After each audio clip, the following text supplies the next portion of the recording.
इंदौर में महू तहसील अंतर्गत उमरिया गांव में बेशक कीमती, आपको बता दें कि बेहद करोड़ों की जमीन जो है वो फर्जीवाड़ा कर बेचने का मामला सामने आया है। मंदिर की करोड़ों रुपए की जमीन को मंदिर के ही ट्रस्टी ने फर्जीवाड़ा कर मनमाने तरीके से बेच दिया। इसकी जानकारी ग्रामीणों को लगने पर उन्होंने विधायक ऊषा ठाकुर और कलेक्टर आशीष सिंह से शिकायत कर कार्रवाई की मांग की है। ग्रामीणों ने बताया कि कुछ भूमाफियाओं के साथ मिलकर मंदिर के ट्रस्टी ने करोड़ों रुपए की जमीन भेज दी है। लक्ष्मी नारायण मंदिर के नाम से जमीन काफी सालों से गांव की थी और उमरिया गांव के ग्रामीणों ने एसडीएम कार्यालय में ज्ञापन देकर भूमाफियाओं के खिलाफ ठोस कार्रवाई करने की मांग की है। ग्रामीणों ने कहा कि जमीन वापस प्रशासन अपने पास लेकर मंदिर ट्रस्ट को सौंपे। ग्राम उमरिया की मंदिर की जमीन लक्ष्मी नारायण मंदिर की जमीन है। ये 105 साल पुरानी जमीन। इसमें यहाँ के पटेल और एक माली समाज के लोगों को उस समय देखरेख के लिए नियुक्त किया, केयर टेकर बनाया था। और उसके बाद इन्होंने गांव वालों ने हर साल ज़मीन नीलाम होती थी, पंडित का भरण पोषण होता था। इस बीच पता नहीं कब उन्होंने क्या पटवारी से किसी से साठगांठ करके जो भी कर रखा। और आज 100 साल बाद इनके दादा परदादाओं ने आज तक नहीं बोला है। आज 100 साल बाद 70-100 साल के आसपास में ये बोल रहे कि हमारी ज़मीन हम बेचेंगे और बेचने की तैयारी चल रही है। ये कहाँ की जमीन है? ग्राम उमरिया की जमीन है। मंदिर की 16 बीघा जमीन है। अभी की कीमत कम से कम 25 करोड़ रुपए। 25 करोड़ रुपए ऐसा सुनने में आ रहा है कि बेच दिए। अभी मेरे पास कोई प्रूफ ऐसा कागज आया नहीं है। ऐसा सुनने में आया कि बेच दी गई है। तो एसडीएम साहब को ही पता लगा कि बेच दी गई है। तो एसडीएम साहब ने एसडीएम साहब ने इसको रुकवाया गया है शायद बिकी जमीन पर, और हमें बुलवाया गया। बेची उनने। बेचने में एक राधेश्याम पटेल है, राजपूत समाज का उमरिया का, और माली समाज के कन्हैयालाल सांकला के पुत्र है। कि हमारे गांव उमरिया में लक्ष्मी नारायण मंदिर की 17 बीघा जमीन है। उसको अमानत में खयानत हो रही है और सामने वाले ने वो जमीन बेच दी है, जबकि कब्जा बरसों से आदि। ये सामने वाला कौन है, नाम बताइए। उसका नाम भूरा पटेल, बोलता नाम है राधेश्याम पिता केसर सिंह जी। इन्होंने जमीन बेच दी है? हाँ, इन्होंने जमीन बेच दी जी। उसका मालिकाना हक वैसे है किसका? मालिकाना हक हमारे गांव सभी समाज के लोगों का, पूरे गांव का सार्वजनिक है। 8 जनों के नाम से और समस्त ग्रामवासियों के नाम से नोटिस आया है। जी जी। ग्राम पंचायत, पंच, सरपंच सभी के नाम से नोटिस आया है। तो उसके तहत में हम सभी ग्रामीण लोग यहाँ उपस्थित हुए जी। नोटिस ये आया है हम लोगों को कि राधेश्याम पिता केसर सिंह, घनश्याम पिता केसर सिंह और मनीष पिता कन्हैयालाल, ये जो लोग हैं इन्होंने जमीन की बिक्री कर दी है। और बिक्री करने के पश्चात यह गांव वालों पर आरोप लगा रहे हैं कि हमने जो जमीन के ऊपर कब्जा कर रखा है जी। ऐसा कुछ भी नहीं है। जमीन यथावत वही है। 100 सालों से जमीन का जो अधिग्रहण है वो मंदिर के अधीन है, क्योंकि वहाँ से जो पैसा आता है उसी से मंदिर का भरण पोषण, पुजारी का भरण पोषण होता है और अपने मंदिर का रख रखाव होता है जी जी।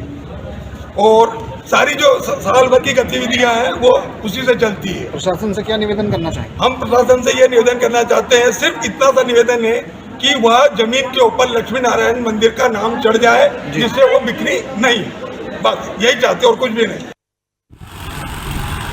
मध्य प्रदेश की आर्थिक राजधानी इंदौर के पास का एक मामला बड़ा गरमाया हुआ है। बता दें किस तरह से प्रदेश के मुखिया डॉक्टर मोहन यादव का कहना है कि लगातार जो मंदिरों की, मस्जिदों की और जो चर्चों की जमीन है उसे नहीं बेचा जाएगा। पर इसी मामले को लेकर बता दूं एक बड़ा मामला गरमाया है। यहाँ पर भूमाफिया द्वारा एक बड़ी जमीन जो लक्ष्मी नारायण मंदिर की थी उसे बेच दिया गया। इसी को लेकर ग्रामीणों में काफ़ी रोष है।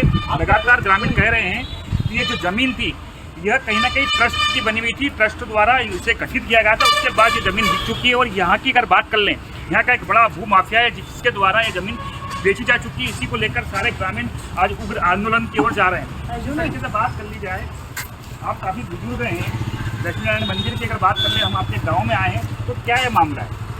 अब ये जो ज़मीन है वो गांव की मंदिर की थी।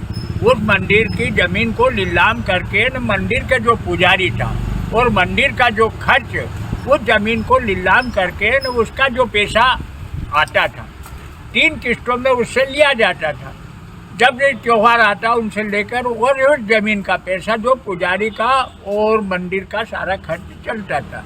वो ज़मीन किसी निजी नहीं है, वो लक्ष्मी नारायण मंदिर की जमीन। जिस तरीके से बात कर ली जाए, बुजुर्गों का कहना है कि भरण पोषण की बात कर लें, जो पुजारी थे वहाँ का जो भरण पोषण होता था, यहाँ जो ज़मीन थी उसके द्वारा किया जाता था। उसके बाद कई ऐसे लोग थे जो ट्रस्ट बनाकर इस ज़मीन को बेच चुके हैं, तो यह मामला काफ़ी गरमाया हुआ है। पर बुजुर्गों का कहना है कि पुराने समय से यह जो मंदिर की भूमि थी, अगर बात कर ली जाए जिस तरीके से ये जो ज़मीन थी इसका क्या था, कोर्ट जो समय की बात कर लें, आप काफ़ी बुजुर्ग हैं, तो उस समय किस तरीके का ट्रस्ट बना, बता उस टाइम पे कितने लोगों ने इस जमीन में आपने जोड़ा होगा, फिर ट्रस्ट बनाया होगा और फिर उसको बेची गई होगी। जी, आप मुझे बताइए कि उस समय पे जो एक ट्रस्ट बनाया गया था, किस तरह का ट्रस्ट बनाया गया? ये ट्रस्ट कब बना है ये तो हमको नहीं मालूम। हमारे बाप दादा हमारे सामने बताते चले आए थे कि किसी ठेकेदार ने मंदिर बनवा करके ज़मीन को खरीद के गांव के दो भले लोगों को जो उस समय रहे होंगे, पटेल जागीरदार, उन दो लोगों के नाम से सबूत की थी कि आप लोग ये जो है ये ज़मीन का कोई दुरुपयोग नहीं करे और ज़मीन से जो भी आय होती है उससे मंदिर के पुजारी और मंदिर का संचालन करे। हमने भी देखा है हर वर्ष, मेरी भी 80 साल उम्र है, सरपंच भी रहा हूँ मैंने भी उस ज़मीन को नीलामी में कभी लिया था और उसके पैसे दिए थे और पैसे देने की भी किस्त उसकी 2-3 किस्त हुआ करती थी। जन्माष्टमी, ढोल 11, अन्नकूट ऐसे त्योहारों पर उसको 3 किस्तों में पुजारी को दिया जाता था और बाकी पैसा कुछ मंदिर के संचालन में, रख रखाव में होता था और उससे ही मंदिर के त्यौहार मनाए जाते थे और मंदिर के सेवक को, पुजारी को उसको सेवा शुल्क दिया जाता रहा है।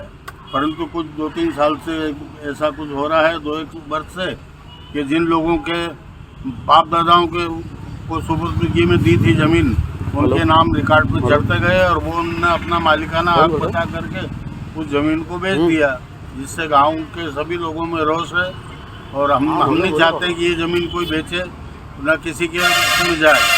ये ज़मीन मंदिर की है। ये ज़मीन अगर बात कर ली जाए तो अभी संज्ञान में आया है कि ये ज़मीन कहीं ना कहीं भूमाफिया द्वारा बेची गई है। तो किन ऐसे, कौन से ऐसे भूमाफिया हैं? वो जो जिनके बाप दादाओं के नाम मरते गए और चढ़ते गए, उनके जो मौजूदा अभी जो औलाद है उनके द्वारा उन ज़मीन का सौदा किसी व्यापारी को बेचा गया, ऐसा सुना गया हमसे। जिस तरीके से अगर बात कर ली जाए तो यहाँ के लोगों का कहना है कि भू माफिया द्वारा यह ज़मीन कहीं ना कहीं बेच दी गई है। पर इसको लेकर बता दूं, यह मामला काफ़ी गरमाया हुआ है। प्रदेश के मुखिया डॉक्टर मोहन यादव के पास भी यह मामला जा चुका है। यहाँ की अगर बात करें कलेक्टर आशीष सिंह के पास भी जा चुका है। यहाँ के जो विधायक है उषा ठाकुर लगातार इस मामले को लेके काफ़ी गंभीर है, क्योंकि मामला है मंदिर की ज़मीन का। अब देखने वाली बात होगी प्रशासन, शासन इस ओर कब ध्यान देगा। और जिस तरीके से बात कर लें, प्रदेश के मुखिया लगातार कह रहे हैं कि जो मंदिरों की ज़मीन है अब नहीं बेची जाएगी।